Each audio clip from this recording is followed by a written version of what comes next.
নমস্কার, আমি বিপ্লব কুমার শীল। সত্যম শিবম সুন্দরম ইউটিউব চ্যানেলে সংক্ষিপ্ত মহাভারত পাঠে সদী ভক্তবৃন্দের সুস্বাগতম। সংক্ষিপ্ত মহাভারত গীতা প্রেস, গোরক্ষপুর।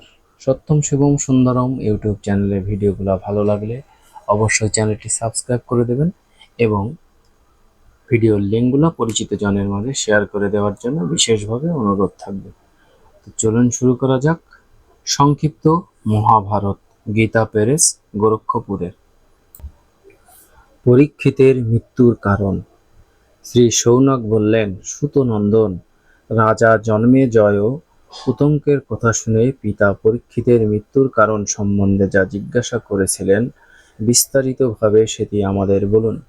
শ্রী উগ্রশ্রবা বললেন, রাজা জন্মেজয় তার মন্ত্রীদের জিজ্ঞাসা করলেন যে আমার পিতা জীবনে কি ঘটেছিল, তার মৃত্যু হলো কিভাবে। আমি তার মৃত্যুর বৃত্তান্ত শুনে এমন কাজই করব যাতে জগতের মঙ্গল হয়। মন্ত্রীগণ বললেন, মহারাজ, আপনার পিতা অত্যন্ত ধার্মিক, উদার এবং প্রজাপালক ছিলেন। আমরা সংক্ষেপে তার সম্বন্ধে আপনাকে জানাচ্ছি। আপনার ধর্মজ্ঞ পিতা যেন মূর্তিমান ধর্ম ছিলেন। ধর্ম অনুসারে তিনি তার কর্তব্য পালনের যুক্ত থেকে 4 বর্ণের প্রজাদের রক্ষা করতেন। তার অতুলনীয় পরাক্রম ছিল। তিনি সমস্ত পৃথিবী রক্ষা করতেন। কাউকে হিংসা করতেন না, তাকেও কেউ হিংসা করত না। সবার প্রতি তার সমান দৃষ্টি ছিল। তার রাজ্যে ব্রাহ্মণ, ক্ষত্রিয়, বৈশ্য, শূদ্র সকলেই প্রসন্ন মনে নিজ নিজ কর্মে ব্যাপৃত থাকতেন। বিধবা, অনাথ, পঙ্গু এবং গরিবদের খাওয়া পরার ভার তিনি নিজের হাতেই রেখেছিলেন। তার প্রজারা সকলেই সুস্থ সবল ছিল। রাজা অত্যন্ত শ্রীমান এবং সত্যবাদী ছিলেন। তিনি কৃপাচার্যের কাছ থেকে ধনুর্বেদ শিক্ষা গ্রহণ করেছিলেন। ভগবান শ্রীকৃষ্ণ আপনার পিতাকে খুবই ভালোবাসতেন। আপনার পিতা সকলেরই প্রিয় পাত্র ছিলেন। কুরুবংশ ক্ষয়িষ্ণু হওয়ার মুখে তার জন্ম হয়েছিল বলে তার নাম হয়েছিল পরীক্ষিত। তিনি রাজধর্ম এবং অস্ত্রশাস্ত্রে অত্যন্ত পারদর্শী, অত্যন্ত বুদ্ধিমান, ধর্মসেবী, জিতেন্দ্রীয় এবং নীতি নিপুণ ছিলেন। 60 বছর ধরে তিনি প্রজা পালন করেছিলেন। তারপর সমস্ত প্রজাকুলকে দুঃখ সাগরে ভাসিয়ে তিনি পরলোক গমন করলেন। তারপরে আপনি রাজা হলেন। জন্মেজয় বললেন, মন্ত্রীগণ, আপনারা আমার প্রশ্নের উত্তর তো দিলেন না। আমাদের বংশের সকল রাজাই তাদের পূর্বপুরুষদের সদাচারের কথা স্মরণ রেখে প্রজাদের হিতৈষী এবং প্রিয়পাত্র ছিলেন। আমি আমার পিতার মৃত্যুর কারণ জানতে চাই। মন্ত্রীরা বললেন, মহারাজ, আপনার প্রজাপালক পিতা মহারাজ পাণ্ডুর ন্যায় শিকার বিলাসী ছিলেন। তিনি সমস্ত রাজকার্যই আমাদের উপর ন্যস্ত করেছিলেন। একবার শিকারের জন্য বনে গিয়ে তিনি একটি হরিণকে বাণবিদ্ধ করেন। হরিণটি যখন ছুটে পালাচ্ছিল, উনি তার পশ্চাৎ ধাবন করেন। তিনি একলাই পদব্রজে হরিণটিকে খুঁজতে খুঁজতে বহুদূর চলে গেলেন। তা সত্ত্বেও তিনি হরিণের দেখা পেলেন না। রাজার বয়স তখন 60 বছর। তাই তিনি পরিশ্রান্ত এবং ক্ষুধায় কাতর হয়ে পড়েছিলেন। সেই সময় তিনি একজন মুনির দর্শন পেলেন, যিনি মৌনাবস্থায় ছিলেন।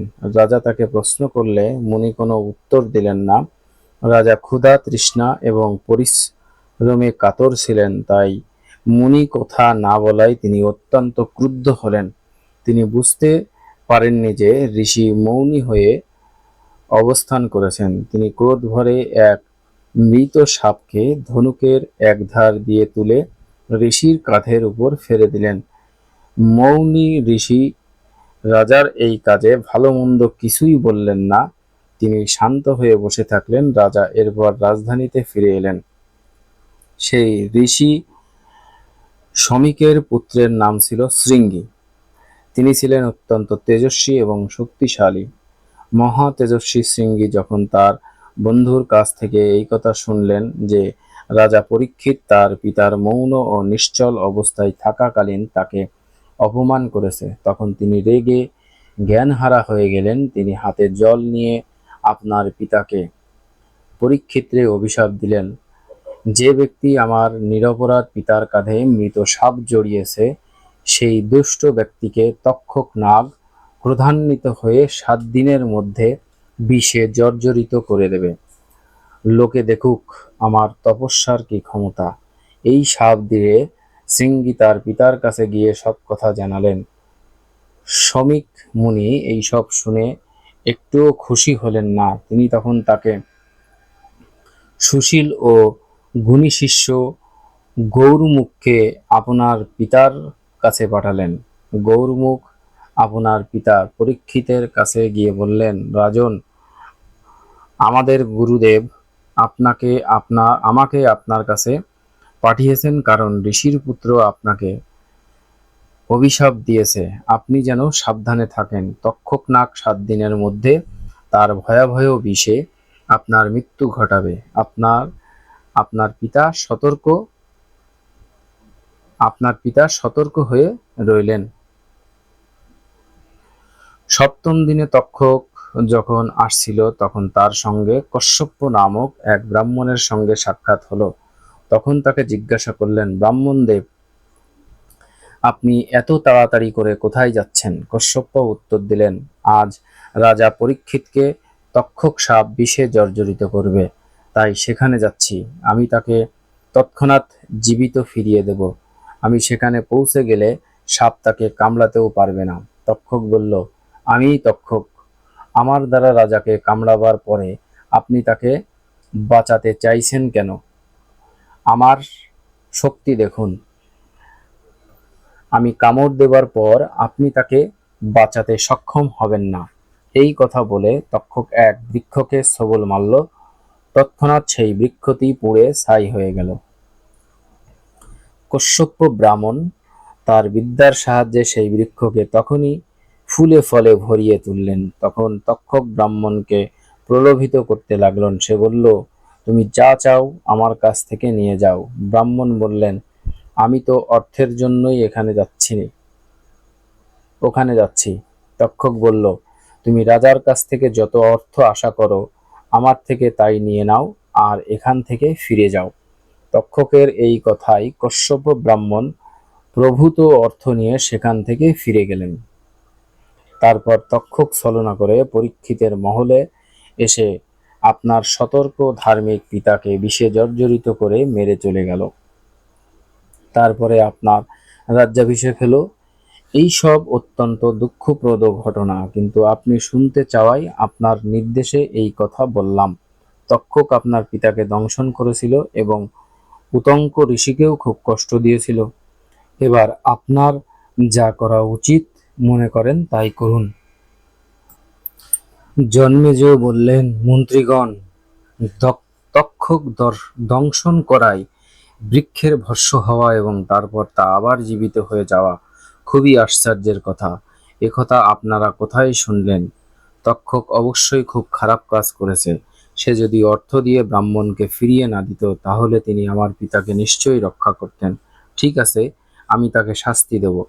প্রথমে আপনারা এই ঘটনার মূল কারণটি বলুন। মন্ত্রীগণ বললেন, মহারাজ, তক্ষক যে বৃক্ষকে দংশন করেছিল, সেই গাছের ওপর আগে থেকেই এক ব্যক্তি শুকনো কাঠের জন্য উঠেছিল। এই ব্যাপারটি তক্ষক বা কশ্যপ কেউই জানত না। তক্ষকের দংশনে বৃক্ষের সঙ্গে সঙ্গে সেই ব্যক্তিও ভস্মীভূত হয়ে গেল এবং কশ্যপের মন্ত্রের প্রভাবে বৃক্ষের সঙ্গে সঙ্গে সেই ব্যক্তিও জীবিত হয়ে গেল। সেই ব্যক্তি তক্ষক ও কশ্যপের সমস্ত কথাবার্তা শুনেছিল এবং পরে সেই আমাদের এইসব কথা জানিয়েছিল। এবার আপনি আমাদের বক্তব্যকে যথার্থ মনে করে কি করণীয় ভেবে দেখুন।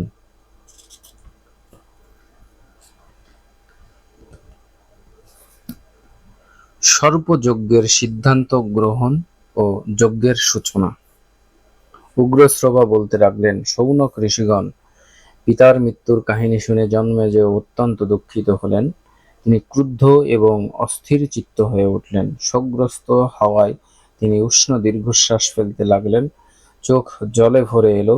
তিনি দুঃখ, শোক ও ক্রোধে অশ্রু ভারাক্রান্ত হয়ে শাস্ত্র বিধিমতে হাতে জল নিয়ে বললেন, আমি বিস্তারিতভাবে জানলাম যে আমার পিতার মৃত্যু কিভাবে হয়েছিল।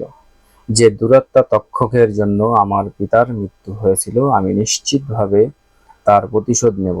সে আমার পিতাকে দংশন করেছিল শৃঙ্গি ঋষির শাপ্ত উপলক্ষ মাত্র। তার প্রত্যক্ষ প্রমাণ হলো যে তক্ষক ব্রাহ্মণ কশ্যপকে, যিনি বিষ নামাবার জন্য আসছিলেন, যিনি এসে পড়লে আমার পিতা অবশ্যই প্রাণ ফিরে পেতেন, অর্থের লোভ দেখিয়ে তাকে ফিরিয়ে দিয়েছিল। আমাদের মন্ত্রীরা যদি অনুনয় বিনয় করে কশ্যপের সাহায্যে বাবার প্রাণ ফিরে পেতেন, তাহলে সেই তক্ষকের কি ক্ষতি হতো? ঋষির অভিশাপ পূর্ণ হতো আর আমার পিতাও জীবিত হয়ে যেতেন। আমার পিতার মৃত্যুর সমস্ত অপরাধী হলো তক্ষকের। তাই আমি আমার পিতার মৃত্যুর প্রতিশোধ নিতে কৃত সংকল্প। তখন রাজা জন্মেজয় পুরোহিত এবং ঋত্বিকদের আহ্বান করে বললেন, দুরাত্মা তক্ষক আমার পিতাকে দংশন করে হত্যা করেছে। আপনারা এমন উপায় করুন যাতে আমি প্রতিশোধ নিতে পারি। আপনারা কি এমন কোনো যজ্ঞ জানেন যার লেলিহান অগ্নিতে আমি ওই ক্রূর সর্পকে উৎসর্গ করতে পারি? ঋত্বিকেরা বললেন, মহারাজ, দেবতারা পূর্ব থেকেই আপনার জন্য এক মহাযজ্ঞের ব্যবস্থা করে রেখেছেন। পুরাণেও এই কথার উল্লেখ আছে। সেই যজ্ঞানুষ্ঠান আপনি ব্যতীত কারো দ্বারাই সম্ভব নয়। আমরা সেই যজ্ঞবিধি জানি। ঋত্বিকদের কথায় জন্মেজয় দৃঢ় বিশ্বাস হলো যে তাহলে এবার দক্ষকে আহুতি দেওয়া সম্ভব হবে। রাজা ব্রাহ্মণদের বললেন, আমি যজ্ঞ করব, আপনারা তার সব ব্যবস্থা করুন। বেদজ্ঞ ব্রাহ্মণেরা শাস্ত্রবিধি অনুসারে যজ্ঞ মণ্ডপ তৈরি করার জন্য জমির মাপ করলেন, যজ্ঞশালার জন্য শ্রেষ্ঠ মণ্ডপ প্রস্তুত করলেন এবং রাজা জন্মেজয় যজ্ঞের উদ্দেশ্যে দীক্ষিত হলেন। এই সময় এক বিচিত্র ঘটনা ঘটল। কলা কৌশলে পরাঙ্গম বিদ্বান, অনুভাবী এবং বুদ্ধিমান সুত বললেন, যে সময়ে এবং যে স্থানে এই যজ্ঞমণ্ডপ মাপজোপের কাজকর্ম আরম্ভ করা হয়েছে, তা দেখে আমার মনে হচ্ছে কোনো ব্রাহ্মণের কারণে এই যজ্ঞ পূর্ণ হওয়া সম্ভব হবে না। এই কথা শুনে রাজা জন্মেজয় তার দ্বাররক্ষীদের বলে দিলেন, তাকে না জানিয়ে যেন কেউই যজ্ঞস্থলে প্রবেশ করতে না দেওয়া হয়। এবার শাস্ত্রসম্মতভাবে সর্পযজ্ঞ শুরু হলো। ঋত্বিকগণ নিজ নিজ কাজে ব্যাপৃত হলেন। তাদের মুখ চোখ ধোঁয়ায় রক্তবর্ণ হয়ে উঠল। তারা কালো বস্ত্র ধারণ করে মন্ত্রোচ্চারণ পূর্বক যজ্ঞ করতে শুরু করলেন। তখন সকল সর্বই ভীত সন্ত্রস্ত হতে লাগলো।